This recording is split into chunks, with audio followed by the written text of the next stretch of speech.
When your girl goes to Ghana, she be having the time of her life. And I don't gatekeep, so let me let you ladies know right now. Ghana is for women what Brazil is for men. Y'all need to come to Ghana to date. And I'm gonna give you my 3 biggest takeaways from my dating experience in Ghana over the past, over a decade. First things first, there's a wide range of men that you can meet in Ghana. When I was living there, I dated a white guy who had like a high paying job from like an expat company. I dated a nice guy from a Ghanaian family that had restaurant businesses. I dated a minister's son. I dated an American guy who was there for work. So you have the whole gamut. And not just black women, okay? The white girl who came with us on our trip, she had a ball, all right? She said her phone has never been this poppin'. So you can meet a lot of men, and you don't have to be expected to walk up to men. I don't know about y'all, but I've been single in Atlanta recently, and I just feel like men want you to like approach them, and it's really getting kind of weird out here. Like, they're the bad bitches these days. And I'll say Ghana still has that environment of, it's not hyper masculinity, because I don't know why some American women feel like African men are more aggressive. I don't feel that way at all. I feel like if anything, African men are willing to shoot their shot. And when you compare it to American men who are really not, like, yeah, anything is gonna look hyper masculine. So I will say that meeting men in Ghana felt very easy. It feels very effortless. You go out, you live your best life, you have fun, and somebody's going to approach you, and you can decide whether you want to get to know them or not. I will say also, I think I was getting to a point and then I got cut off. All races, okay? I mean, because let's be honest, would you have 90 Day Fiance if people weren't feeling a little mixy, right, in other countries? But the white girl that went with us, she said her phone has never been so poppin', and that's true. Like, she was going out, I would start a conversation with a guy, his friends would holler at her, and the next thing you know, like, we've all made friends. So that's kind of the way that you want it to be on vacation in general, but that's the way it is all year long in Ghana. So I always say, go, see for yourself, see for yourself. Now, another good point that I want to bring up is the best time to go. For me, I love going for Easter, all right? It's springtime in America, so I'm feeling like it's time for vacation. It's the time when all the UK Ghanaian kids come down to Accra to visit their families. So you're getting people who are on vacation, the bruvs, them spending pounds, okay? They're making pounds and spending CDs, right? In Ghana. So it's like very fun environment to be in. The clubs are popping. There's always a party here or there. And I don't know about you, and I know this is bad, it's like a symbol of colonialism, but I love me a Ghanaian man with a British accent. Like, I'm sorry. I know that it's just the colonizer voice done crept up in there, but something about it, I'm like, whatever you say. But I'll say Easter is more UK energy, and so you're getting the best of multiple cultures, right? You're getting Ghanaian culture, you're getting British culture, whereas if you only go for Dirty December, you're getting more of that American vibe. Like, literally last Dirty December I went, the guy that I met that I liked the most, well, I mean, I met an Ivorian guy too, but I met this guy, I was like, I could have found you in Detroit. Like, I didn't come to Ghana to meet other American men. I mean, it's fine. It feels good. A bunch of people on vacation, like, the vibes are right. We're in this black ass country, eating good ass food, drinking bomb drinks, having a good time. So I'm not knocking it. And you perhaps are meeting another American who's open to traveling, right? So that may be your guy, but I'm going to Africa to meet African men, okay? So bring those on. So definitely have a good time for Dirty December, but I always recommend that if you're trying to date globally, try to pop up in those countries, not just during the holiday time, right? I want to see what's the real deal. So I like going to Ghana April. This year, I think I'm gonna go again in October just to like reset and center myself, and then I'll be back in December. That's my little trick. I think definitely that Easter trip though, ladies, don't miss it. Okay, so as a hot girl who has dated in a few countries, let me break down my favorite saying, all right?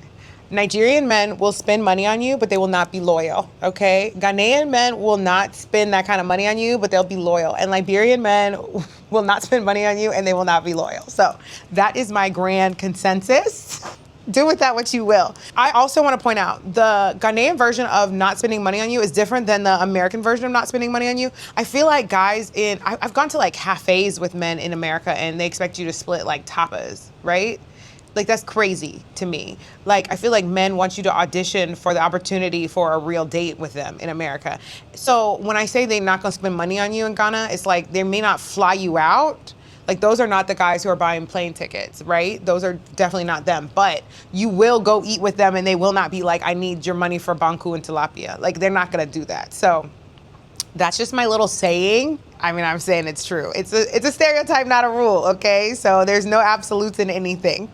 Your experience is always gonna depend on where you go, who you meet, and how you move, okay? Because I've met girls that have had experiences that I will never have just because I am not that type of girl. But there may be experiences that I'm looking for that they're not. So it's like, depending on what you want. I'm in an era right now where I'm looking for a husband, and I do think I want to move back to Africa. So I want an African man who can provide a certain kind of life so that I can come back and forth, see my family in Atlanta, and also party when I'm ready to party. Where I'm doing this, where I'm like, literally, I want to be on my family's front porch, shooting videos, shooting content, doing Afro Yin all day long, and it's fine, you know? So I'm looking for a certain type of man, and so I'm a little discerning right now. But I do think that I'm having a little more fun dating on the continent than I am in Atlanta, and so, you know, I'm just gonna lean into that. But you gotta do what works for you.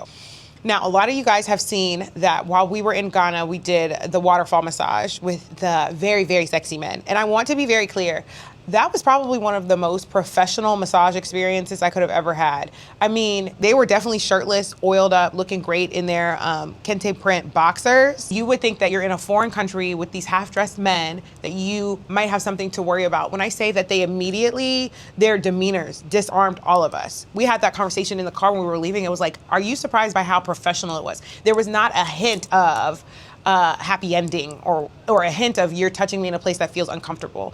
They were so respectful, even as they whispered in my ear, do you want a deep tissue or do you want a gentle massage? Like, even that sentence didn't make me be like, oh, you know what I mean? I will say that that also speaks to the level of respect that the Ghanaian men have for the women, the level of serious business that their tourism industry is trying to do. Because if these men made anybody feel uncomfortable, the word would spread and women would not feel safe having that experience or promoting that experience. But I feel 100% safe telling people, like, definitely I recommend Dee's Divine Touch for that experience. I brought my mom there, and if there was any foul play at all, I never would have brought my mom or any of the girls from my girls trip, because I want to continue to have this amazing experience. We're under this beautiful waterfall, getting oil rubbed on us, deep massages, deep stretches, and we all felt very safe. So I want to be very clear about that for anybody who's maybe thinking about the experience.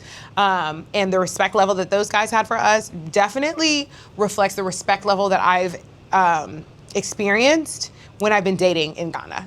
When it comes to dating in Ghana, again, there are no absolutes. You could absolutely go and have a terrible experience. I feel like I've gone on one bad date in Ghana. So it's like, you have to have your discerning eye, for sure. But overall, I enjoy dating and socializing in Ghana. I also enjoy making friends in Ghana. There's so many guys that, like, I have them in my phone and maybe it wasn't a spark. But, you know, I don't like when there's not a spark and so we can't be friends. We can't be cool.